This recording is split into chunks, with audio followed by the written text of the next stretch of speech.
It's now 4:30 on WKYT this morning. A Jessamine County family has lost their home all because of lightning. You'll hear from neighbors who say they watched helplessly. This morning, the former leader of the Spokane, Washington NAACP is speaking out about the controversy over her racial identity. And which team ended their drought in the fight for the NBA championship last night? We'll have some highlights ahead this morning.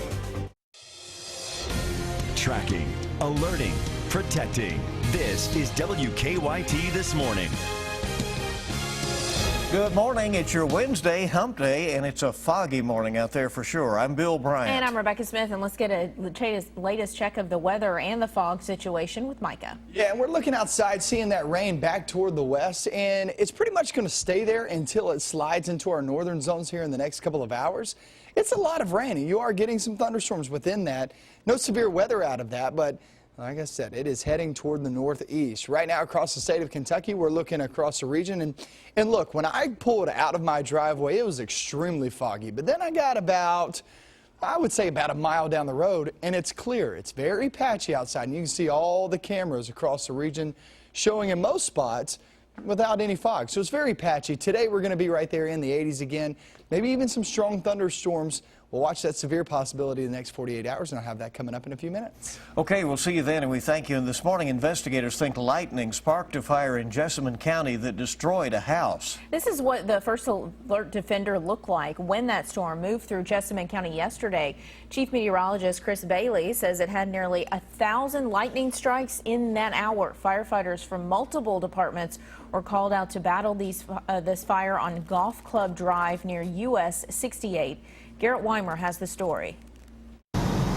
The storm didn't last long.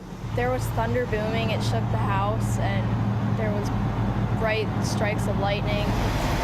The fire did. At first you could barely see the house. There was so much smoke. It was, and then once the smoke kind of cleared, you just saw all these flames.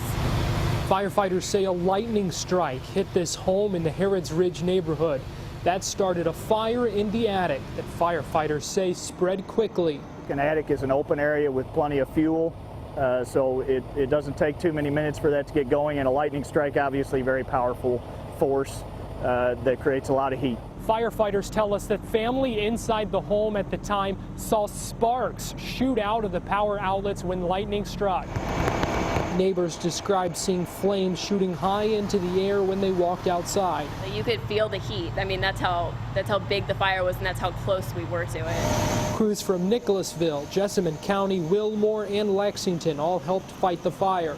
Firefighters say they did what they could, but the home is pretty much destroyed. Most important thing is that everybody got out. Everybody was alerted to the fire because of alarms, and they're safe. In Jessamine County, Garrett Weimer, WKYT. Well, Battalion Chief David John says even though they think that the lightning strike is to blame, they will still do a full investigation to figure out the exact cause of that fire. While Lexington firefighters were helping with that fire, they were also called to 2 other house fires here in town. Those fires started about 45 minutes apart last night on Saddle Club Way near Versailles Road and on Radcliffe Road. The home on Saddle Club had some major damage. Fire officials say it could be a total loss. No one was in the home when it caught fire, but the body of a dog was found inside the charred home. Black smoke billowing from the roof and huge flames, and I thought, oh my God, please don't let anybody be in there. No one was injured in the house fire on Radcliffe Way. We're told the American Red Cross is assisting the family who was living in that home on Saddle Club. Take a look at some eyewitness video shot in Georgetown. Lanny Brannick tells us he shot it inside Galvin's restaurant. Now, what you're looking at, you can see water right there just pouring onto the floor there of the restaurant through the ceiling. This was during a storm last night. There's no word on what caused all that water to end up inside that restaurant, but I can imagine a huge cleanup on their hands this morning. Well, an accident involving a tree killed a former police chief in Scott County. This happened yesterday afternoon near a home on Wise Path off US 25 north of Georgetown. Investigators say Philip Wise was cutting down a dead tree when it suddenly fell on him. He later died at the hospital. The Scott County Sheriff's Office says Wise was chief of the Scott County Police Department in the 1980s. Rachel Dolezal has made the media rounds yesterday after resigning as the head of the NAACP Spokane chapter. This after allegations she lied about her race. Dolezal says she identifies as black but admits her biological parents are white. She said in an interview that she considers a black man who is named Albert Wilkinson her dad. She said she met him in North Idaho and they connected. She said every man can be a father, but not every man can be a dad. That's tough. It hurts deeply. I don't know him. I've never met him. Ironically, my middle name is Albert. So I'm the only Albert that's her father. But for more than 20 years, Rachel referred to me fondly as Papa. That makes it even hurt more. Dolezal's mother said in her attempt to establish a new identity, her daughter became malicious toward her biological family. Her parents say they are concerned that she is not being rational and honest. Well, this morning, a young girl and teen boy are recovering from shark attacks in North Carolina. Deputies in that state now scouring the shorelines for other sharks and telling folks to just stay out of the water. Both victims lost an arm in the attacks, which were only 90 minutes apart. Authorities say they will shoot sharks if someone is in imminent danger. So far, none have been shot. Time is 4:36 on WKYT, and this morning family members of a civilian contractor killed in an accident at the Boone National Guard Center in Frankfort are remembering him. Investigators say 23-year-old Brandon Cloud of Harlan County died on Monday when an extension lift collapsed and fell. Family members say he worked for Davis Roofing. They say he was a hard-working man who cared about those he loved. His sister says she wishes she could talk to him one more time. Tell him that I loved him. And I'm sorry that we fit like we did. And I wish he was here. And I wish he could see his baby be born. And I love you, Brandon. Investigators say another civilian contractor, Wade Massingale, was injured in the accident. At last check, he was in serious but stable condition at UK Hospital.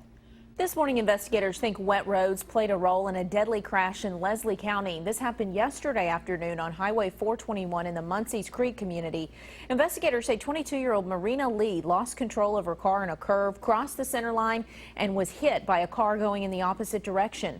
Lee later died at the hospital. Another person was also injured in the crash. This morning, the search continues for an eastern Kentucky man who disappeared nearly a week ago. Family members say Conley Baker Jr. was last seen crossing a creek and going into some woods near his home off Lucky Fork Road in Owsley County. 20 agencies have been involved in the search since then. And family members say they are hopeful that Baker will be found soon. We're blessed with the help we got. It's coming in left and right. People are hearing it on Facebook. People are volunteering, coming from all over. And we're just thankful for all the people that's helped out in this search, and we're grateful to them. Family members say Conley has a heart condition. Search crews say they will continue their efforts once the sun comes up this morning. It'll soon be a little more difficult to buy some over-the-counter cough medicines in Kentucky. Starting next Wednesday, a new state law will affect medicines that contain substance that they are, trying to prohibit some of the sales of that. If you want to buy those medicines, you'll have to show a photo ID and sign a document stating you are over the age of 18. You'll also face a limit on how much you can buy. Supporters of the new law say it will prevent robo-tripping, the misuse of certain cough medicines to get high.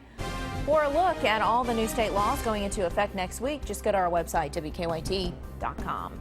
Dextromorphan, I think, is the name of that substance that's in that cough medicine that they're trying to control. Well, this morning there is a new NBA champion. The Golden State Warriors have won their first championship since 1975. They defeated the Cavaliers in a 105-97 triumph during Game 6 at Cleveland. And Andre Iguodala and Stephen Curry each scored 25 points. LeBron James was unable to deliver Cleveland's first championship team since 1964, although he finished with 32 points. None of the Warriors players had any NBA Finals experience entering the series.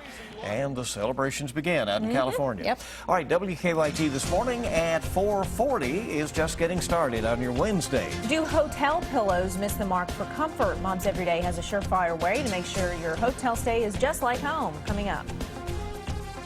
And we're looking outside, looking at those thunderstorms back toward the west, heading toward the northeast. Will this affect our region and how? I'll show you that forecast coming up next.